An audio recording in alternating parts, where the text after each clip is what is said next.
Hello, everyone. I am Harkness Vanderbilt the 15th, and I'm the 109th historian of the Spizzwinks of Yale University, Incorporated. Now, you've been a terrific audience, and we've been singing for quite some time, so we thought we'd take a short break to tell you all a quick little story. Now, this is an absolutely true story that happened to me and my fellow Spizzwinks as we departed for our glorious summer tour to, among other places, Berlin, Germany. Now, the first thing you should know about me is I'm not very smart. No. You see, the night before we left for our summer tour, I stayed up really late playing Twister with my roommate. It was weird. But when I woke next morning with my foot still on red, I found, much to my abided shock and horror, that my fellow Spizzwinks had left without me. Well, you were late, so... I was in complete state of panic. I had no idea what to do. So I did what naturally all of you would have done.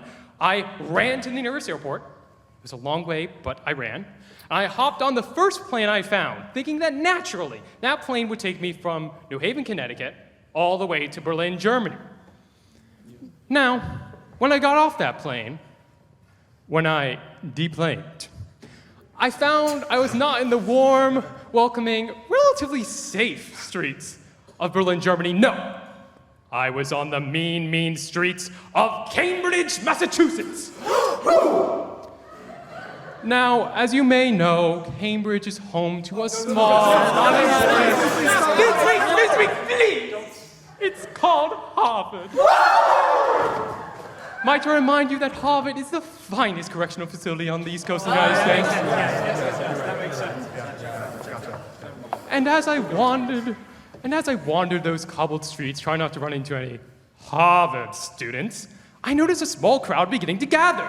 Gather, gather, gather! Off in the distance, the house was on fire! Fire! Flames were leaping everywhere! But that was not the most astonishing sight, no, for atop that burning building, wreathed in smoke, stood a beautiful Harvard graduate student. Ooh! How are you doing? And they were holding a 6-month-old baby.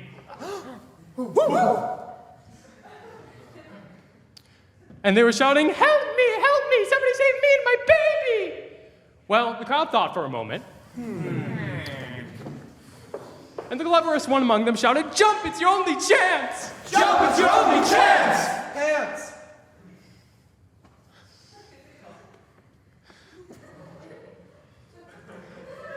Oh, we'll never make it, they cried. Well, the crowd was pretty exasperated. But being intrepid souls, they thought for a moment longer. And then assuming really, really, really uncomfortable positions, they thought for an indefinite amount of time.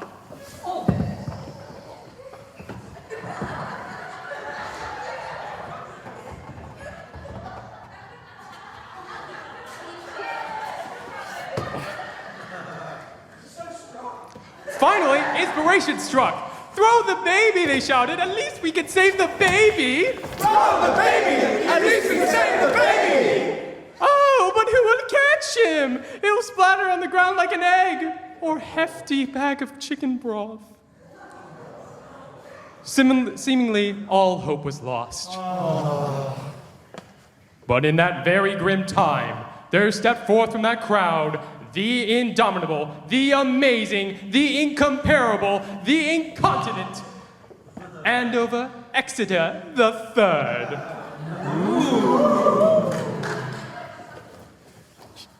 You see, Andy here wasn't your average Harvard schmo. No, sirree, Bob, no, ma'am, Susan.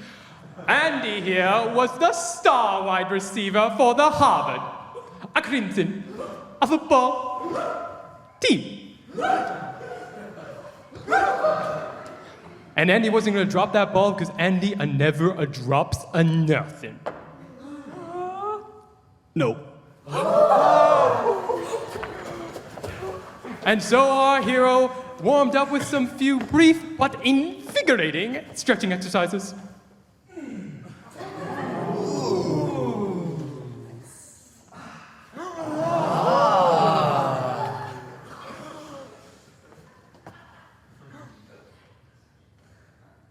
And with that, Andy was ready. Hiya! The crowd was ready.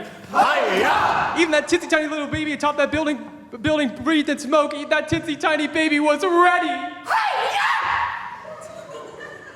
And now that Harvard graduate student faded back for what was about to be the most important throw of their young and tragically unfulfilled life.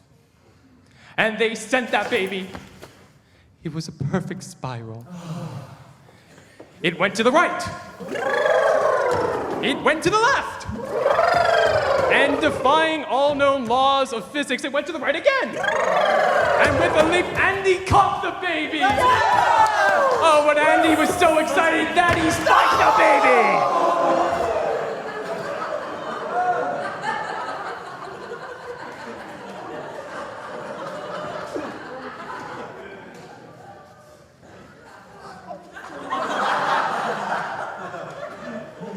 Folks, there is a moral to every story. I think the moral to this story is quite clear. That is exactly what happens when you or a loved one goes to Harvard. Thank you very much.